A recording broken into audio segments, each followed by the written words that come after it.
नमस्कार, news 18 special में आप सभी का बहुत बहुत स्वागत है। मैं हूं आपके साथ सिरांधा शेखर। शुरुआत इस वक्त की बड़ी खबर के साथ करेंगे। जी हां, बड़ी खबर बिहार विधानसभा चुनाव से जुड़ी हुई। न्यूज 18 बिहार झारखंड की खबर पर मुहर लगी है। चुनाव आयोग ने चुनाव के लिए गाइडलाइन जारी कर दी। ये हमने सुबह 10 बजे आपको बताया था। गाइडलाइन की बात हमने बताई थी आपको कि आज गाइडलाइन चुनाव आयोग की तरफ से जारी की जाएगी। हमेशा की तरह न्यूज 18 की खबर पर मुहर लगी है। तो बिहार चुनाव की खबर पर एक बार फिर न्यूज 18 की मुहर लगी है।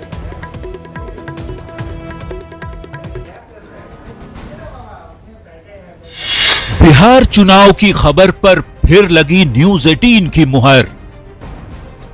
चुनाव आयोग में जिन लोगों के हाथ में नेतृत्व है, उनकी तरफ से जो संकेत आ रहे हैं वो ये है कि चुनाव बिहार में तय समय पर ही होने जा रहे हैं। गाइडलाइन आज जारी होने की हमने दिखाई थी खबर। एक विस्तृत गाइडलाइन जो कि संभवतः शायद आज के दिन ही जारी हो जाए। 6 घंटे बाद ही चुनाव आयोग ने जारी की गाइडलाइन।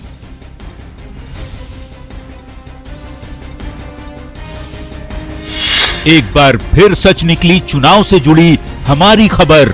न्यूज 18 की बातों पर चुनाव आयोग ने लगाई मुहर।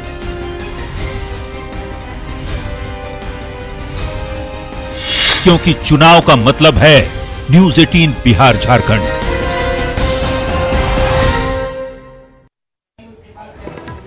क्योंकि चुनाव का मतलब है न्यूज 18 बिहार झारखंड। और ये एक बार फिर से साबित हुआ। गाइडलाइन जारी होने की खबर सुबह 10 बजे ही हमने आपको बताई थी। चुनाव आयोग की तरफ से गाइडलाइन जारी कर दिया गया है। नई गाइडलाइन के मुताबिक चुनाव के दौरान क्या क्या करना होगा जानते हैं। 20 बड़ी बातें। सोशल डिस्टेंसिंग का विशेष ख्याल रखा जाएगा।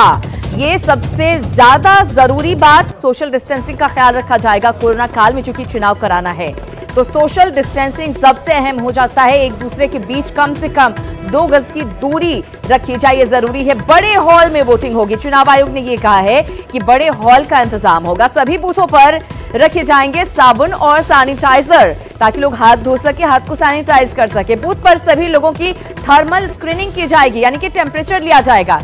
सभी लोगों को मास्क लगाना अनिवार्य होगा, जरूरी होगा, उसके बिना वहां नहीं जा सकेंगे। ग्लव्स पहनकर वोटिंग करना होगा सभी लोगों को और बूथ पर ही ग्लव्स मुहैया कराया जाएगा। ये देखिए, ये एक सहूलियत है कि ग्लव्स मुहैया करवाया जाएगा। ऑनलाइन नामांकन दाखिल होगा।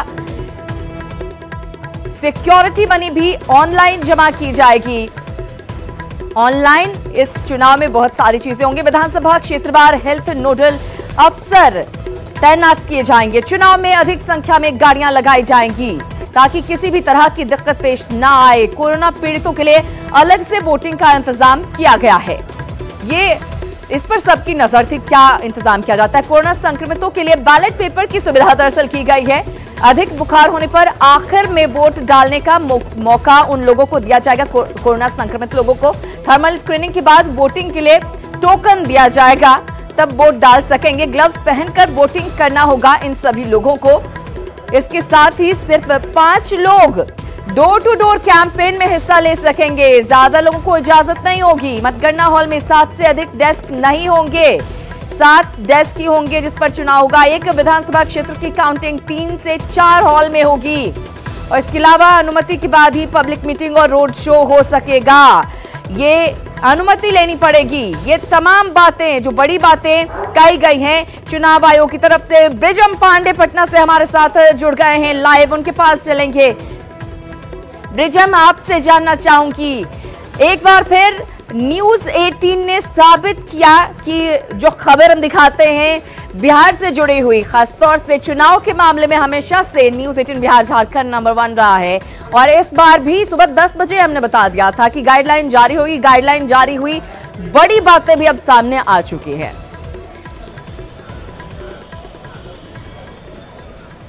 बिल्कुल सिरांधा, हमने जो खबर दिखाई थी उस पर अक्षरशः मुहर लगी है और साफ तौर पे हमने सुबह से ही इस खबर को पकड़े रखा कि गाइडलाइन जारी होगी। और गाइडलाइन जब जारी हुई है तो तमाम जो बातें हम लोगों ने बताई थी वो बातें सामने आ रही हैं और वो पूरे गाइडलाइन में अक्षरशः सामने आई हैं। हमारे साथ सूबे के साइंस एवं टेक्नोलॉजी मंत्री जय कुमार सिंह हैं, इनसे जानते हैं।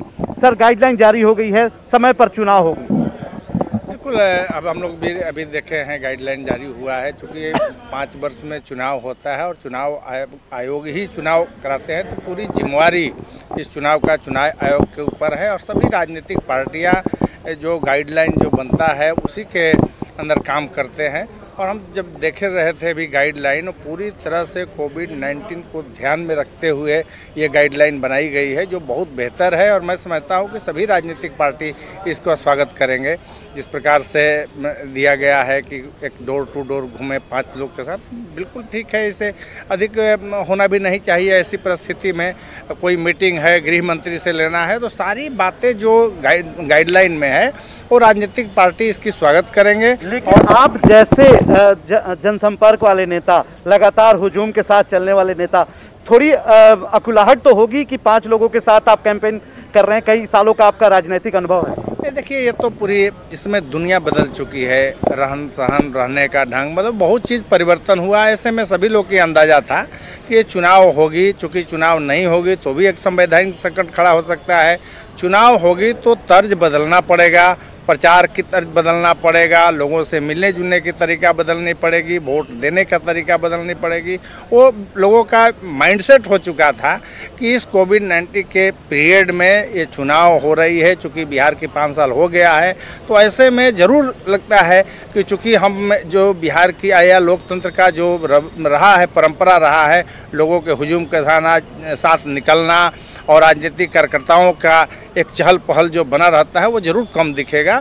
लेकिन इस सिचुएशन में सब ढल गए हैं, सभी लोग एक माइंडसेट बना लिए हैं कि हमें किस प्रकार से रहना है। और कुमार जी, मैं एडीआर का रिपोर्ट जब पढ़ रहा था तो आपने सबसे कम खर्चा किया था। इस बार तो खर्च बढ़ जाएगा टेक्नोलॉजी का पूरा, क्योंकि आप टेक्नोलॉजी से मिनिस्टर भी हैं, तो ये सवाल तो वाजिब है कि खर्च बढ़ेगा, तो कैसे मैनेज किया जाएगा? क्या चुनाव आयोग से आप लोग बात करेंगे? नहीं, थोड़ी जरूर बढ़ेगी, क्योंकि हम लोग को पहले कोई राजनीतिक कार्यकर्ता जो होते हैं वो पूरी रंग में, चुनाव के रंग में रंग जाते हैं और सारी मैसेज आपको आधुनिक एसेट के साथ जन जन में पहुंचाना है, तो निश्चित है कि इसमें थोड़ी खर्च लगेगी।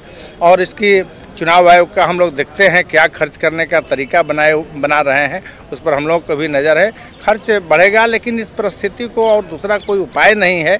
जो आज के आधुनिक एसेट है उसी के द्वारा हम मैक्सिमम कैंपेन कर सकते हैं। राष्ट्रीय अध्यक्ष से बात करेंगे, नीतीश कुमार जी आपके दल के राष्ट्रीय अध्यक्ष हैं, उनसे बात करेंगे किस तरह से खर्चा होगा, किस तरह से कैंपेनिंग करेंगे, जेडीयू की क्या रणनीति होगी? नहीं, हमारी पार्टी ऐसे भी बहुत कम खर्च में लड़ती है, लेकिन हम लोग राष्ट्रीय अध्यक्ष के पास जरूर अपनी बात को रखेंगे कि भाई इस बार की चुनाव जो आधुनिक तरीका से हो रही है तो पार्टी क्या व्यवस्था कर रही है। और हम समझते हैं कि हमारे राष्ट्रीय अध्यक्ष इन चीज़ों को माइंड में जरूर रखे होंगे और कुछ पार्टी के तरफ से हम लोग की क्या व्यवस्था प्रचार का हो सकता है, इसके लिए हमारी पार्टी। आपने पिछली बार जो खर्चा का जो रिपोर्ट दिया था 50-55 हज़ार आपने खर्चा किया था, आपको लगता है कि इस बार 50-55 हज़ार में चुनाव हो जाएगा? नहीं, ये तो संभव नहीं है। इस बार तो हम लोग पहले ही मैंने कहा कि जो पहले की जो तर्ज था वो कंप्लीट बदल चुका है, तो वो इस बार खर्च बढ़ेगी। और हम लोग का पार्टी के नेतृत्व हमारे माननीय मुख्यमंत्री और राष्ट्रीय अध्यक्ष हैं, इस पर जरूर विचार करेंगे। और चूंकि इसी को लेकर के हम लोग का पार्टी में कई मीटिंग भी हो रही है कि हम किस प्रकार से इस बिहार की चुनाव लड़ेंगे, तो हम लोग की विशेष चिंता की जरूरत नहीं है। हमारे राष्ट्रीय अध्यक्ष इन सारी पहलुओं को देख रहे हैं। आप लोगों ने शुरू कर दी ये जो गाइडलाइन, नई जो गाइडलाइन आई है उस पर तैयारी आप लोगों ने शुरू कर दी? बिल्कुल, देखिए अभी तक तो हम लोग, पहले माननीय मुख्यमंत्री भी कहते थे हमारे कि भाई हम तो जनता का सेवा कर रहे हैं, लेकिन चुनाव आयोग जैसे ही हमको ये जारी करेगी कि चुनाव होगा या जो भी गाइडलाइन शुरू हो जाएगी उस दिन से हमारी तैयारी शुरू हो जाएगी। आज से हमारे पार्टी का आप वर्चुअल रैली हम पहले भी किए हुए हैं। बिल्कुल, तो हम लोग का इसलिए रैली पर डिपेंडेंसी और ज्यादा बढ़ जाएगी ब्रिजम। और जो खर्चे की बात हो रही थी कि खर्चा पहले सबसे कम करने वाले मंत्रियों में थे जय कुमार सिंह जी, तो इस बार वो संभव नहीं हो पाएगा। तो विज्ञान और प्रौद्योगिकी मंत्री बिहार सरकार के जय कुमार सिंह से बात कर रहे थे ब्रिजम पांडे। बहुत धन्यवाद ब्रिजम, और मंत्री जी का भी बहुत धन्यवाद। इस जब से गाइडलाइन आई है, जाहिर है पूरी तरह से हलचल मच गई है और तैयारियों में सभी राजनीतिक पार्टियां जुट गई हैं और जेडीयू की मांग ही थी कि समय पर चुनाव कराया जाए। जाहिर है तैयारियां पहले से भी होगी और अब तैयारियों को और दुरुस्त किया जाएगा। चलिए खबरों में आगे बढ़ते हैं। ताजा स्वच्छता सर्वेक्षण रिपोर्ट आने के बाद बिहार के नगर विकास विभाग पर बड़े सवाल खड़े हो रहे हैं। बिहार का कोई शहर टॉप 100 में नहीं आया है। 10 लाख से ज्यादा जनसंख्या वाले शहर की बात करें तो पटना सबसे फिसड्डी साबित हुआ है। आखिर बिहार की राजधानी पटना की ये हालत क्यों और कैसे बनी हुई है, इसकी जीती जागती तस्वीर हम आपको दिखा रहे हैं। ये तस्वीर बताने के लिए काफी है कि नगर विकास विभाग की घोषणाओं और हकीकत में कितना फर्क है, कितना अंतर है। पटना के बीचों बीच स्टेशन एरिया में गंदगी का जायजा लिया हमारे संवाददाता रवि एस नारायण ने। देश के ताजा स्वच्छता सर्वेक्षण रिपोर्ट की अगर बात करें तो बिहार एक बार फिर से फिसड्डी साबित हुआ है। अगर बात 10 लाख से ज्यादा जनसंख्या वाले शहरों की बात करें तो उसमें बिहार का कोई भी शहर जो है वो टॉप 100 में नहीं आया है। अगर राजधानी पटना की अगर बात करते हैं तो 47 देश भर के निकायों में सबसे निचले पायदान पर है। आखिर ये स्थिति क्यों हो रही है, उसकी एक जीती जागती जो तस्वीर है हम आपको दिखाते हैं। अभी हम खड़े हैं पटना के सबसे पॉश और स्मार्ट सिटी एरिया में। यहाँ से ठीक देखिए कि पटना जंक्शन है जहाँ पे हनुमान मंदिर आपको दिखाई पड़ रहा है, मस्जिद है। ये पटना जंक्शन का इलाका है जो स्मार्ट सिटी में आता है और वहाँ के ठीक सामने सबसे पॉश इलाके में जैसे ही आप अगर निकलेंगे तो आपका सामना होगा यहाँ पे सबसे बड़े गंदगी के अंबार से। जी हाँ, ऐसे कम ही शहर होंगे जहाँ शहर के बीचों बीच जो सबसे पॉश एरिया कहलाता है वहाँ पे इतना बड़ा गंदगी का अंबार आपको दिखाई पड़ेगा। लगातार बातें होती हैं कि स्मार्ट सिटी बनाया जाएगा, लगातार बातें होती हैं कि साफ सफाई रखी जाएगी। ज़रा सोचिए कि पटना के बीचों बीच न्यू मार्केट का एरिया है और वहाँ पे गंदगी का ये अंबार ये बताता है कि पटना आखिर आंकड़ों में पीछे कैसे रहता है। यहाँ कई बार बातें हुई है, नगर विकास विभाग तमाम दावे करती है कि यहाँ पे पटना में गंदगी जो है वो हटाई जाएगी, सब साफ सुथरा रखा जाएगा, स्मार्ट सिटी जो है बना जाएगा। लेकिन अब ज़रा सोचिए कि पूरे शहर के बीचों बीच जो है वो इतना गंदगी का अंबार है। और ये सिर्फ एक जगह नहीं है, पूरे पटना में अगर आप घूमेंगे तो तमाम जगह जो है आपको गंदगी के ऐसे अंबार मिलेंगे। सवाल सबसे बड़ा खड़ा होता है कि नगर विकास विभाग सिर्फ घोषणा ना करे, सिर्फ दावे ना करे, बल्कि दावों के साथ साथ जो है वो काम भी करे ताकि आंकड़े सुधर सके और पटना सचमुच स्मार्ट बन सके। कैमरा पर्सन अजय दुबे के साथ रवि एस नारायण, न्यूज़ 18 पटना। तो कचरे का अंबार आपने देख लिया। पटना के बीचों बीच क्या स्थिति बनी हुई है। सवाल यही है, क्या कबाड़ से स्मार्ट बनेगा पटना? केंद्र सरकार के स्वच्छता सर्वेक्षण में बिहार के शहरों का प्रदर्शन फिसड्डी रहा। आइए जानते हैं कि किस श्रेणी में कौन सा शहर रहा है। 10 लाख से ऊपर की आबादी वाले शहरों की अगर हम बात करें, 47 शहरों में राजधानी पटना सबसे निचले पायदान पर रहा। राजधानी पटना की यह हालत है, 47 शहरों में सबसे निचले स्थान पर। 1 लाख से 10 लाख की आबादी वाले 382 शहरों में बिहार का गया सबसे नीचे पायदान पर रहा। ईस्ट जोन में भी बिहार के शहरों का प्रदर्शन ठीक नहीं रहा। 25,000 की आबादी वाले शहरों में भी बिहार के शहर निचले पायदान पर ही रहे। 25,000 की आबादी वाले शहरों में सबसे ऊपर कोचस रहा। तो ये एक आंकड़ा है, किसी में भी कोई रैंक अच्छा नहीं ला पाए बिहार के शहर। राजधानी पटना भी फिसड्डी साबित हुआ। बाकी के जितने शहर थे जिस भी कैटेगरी में, सभी फिसड्डी साबित हुए हैं। सवाल यही कि जो स्मार्ट सिटी बनाने का लक्ष्य रखा गया है, क्या इस तरह से पूरा हो पाएगा जब आप स्वच्छ ही नहीं रख सकते हैं शहर को। चलिए खैर, खबरों में आगे बढ़ेंगे और कुछ और खबरों की बात कर लेते हैं। बाढ़ की स्थिति की बात कर लेते हैं। गोपालगंज की बात सबसे पहले। गोपालगंज में गंडक के जलस्तर में भले थोड़ी सी कमी आ गई हो, लेकिन लोगों की मुश्किलें कम नहीं हुई हैं। यहां जिले के करीब 3,90,000 की आबादी बाढ़ से बुरी तरह से प्रभावित है। तस्वीरें देखकर अंदाजा लगा सकते हैं कि हालात क्या हैं। गोपालगंज की 66 पंचायतें और 201 गांव बाढ़ से प्रभावित है। सदर प्रखंड के अलावा मांझागढ़, बरौली, सिधवलिया और बैकुंठपुर में सबसे ज्यादा बाढ़ से तबाही हुई है। सड़कें पूरी तरह से टूट गई हैं। इस इलाके में नाव ही कम्युनिकेशन का एकमात्र सहारा है। बाढ़ से घिरे गांव का पूरा हाल बता रहे हैं गोपालगंज के संवाददाता मुकेश कुमार।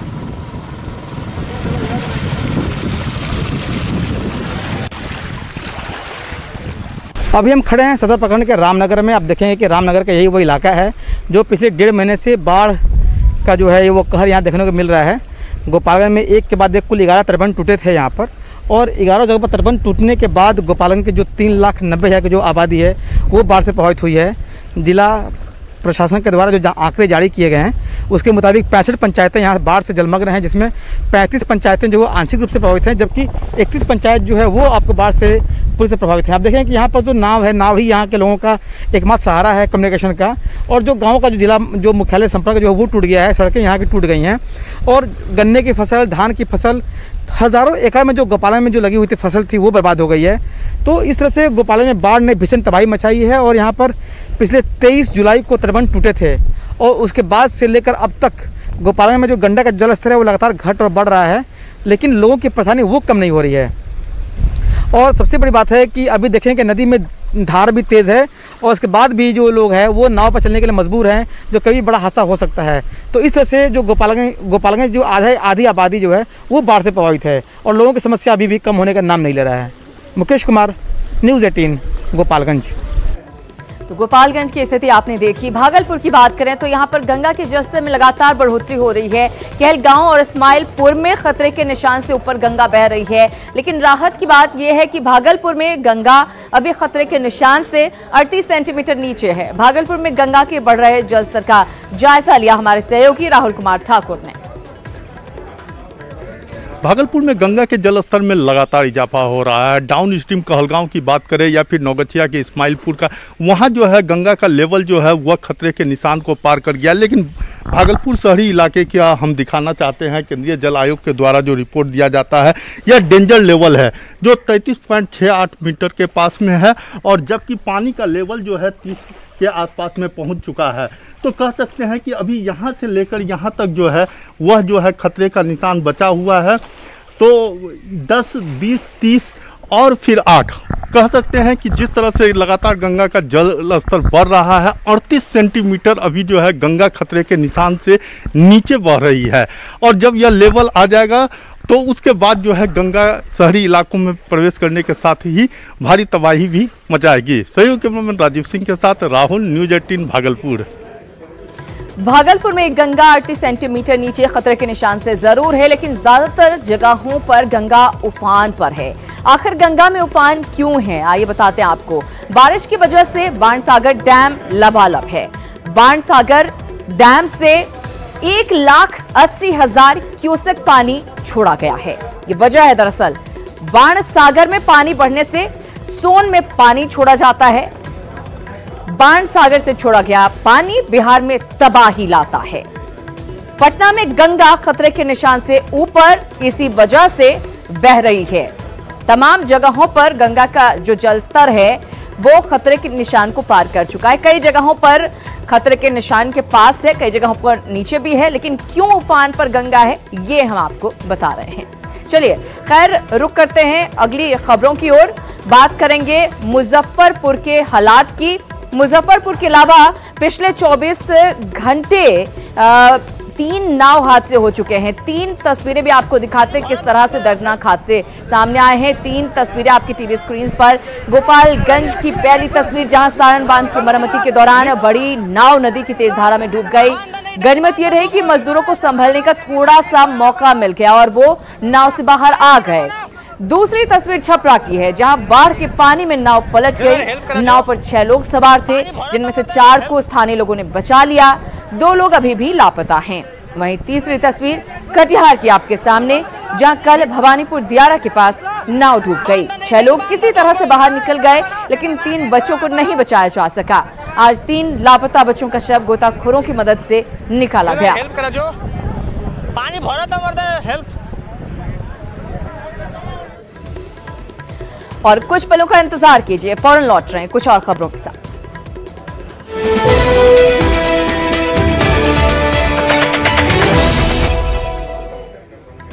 न्यूज 18 स्पेशल में एक बार फिर से आप सभी का बहुत बहुत स्वागत है। अगली खबरों की ओर रुख करते हैं। बड़ी खबर जमशेदपुर से है, जहां मझधार में सेल्फी लेने के चक्कर में एक युवक की मौत की धार में बह गया और तमाशबीन बने लोग चाहकर भी कुछ नहीं कर पाए। विचलित करने वाली ये तस्वीर खड़कई नदी की है, जहां दो युवक सेल्फी लेने के लिए नदी में उतरे थे।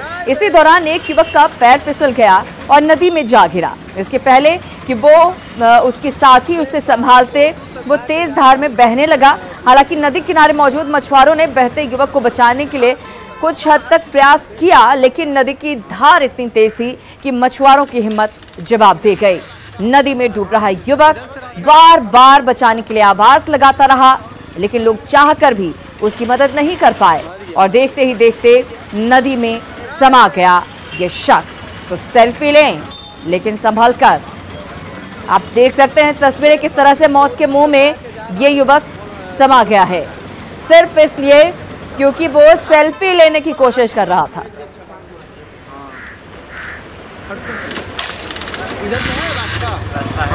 इधर से रास्ता, इधर तो भरा हुआ पुल तरफ से जा सकते हैं। न्यूज 18 स्पेशल में फिलहाल इतना ही, लेकिन न्यूज 18 बिहार झारखंड पर खबरों का सिलसिला लगातार जारी है।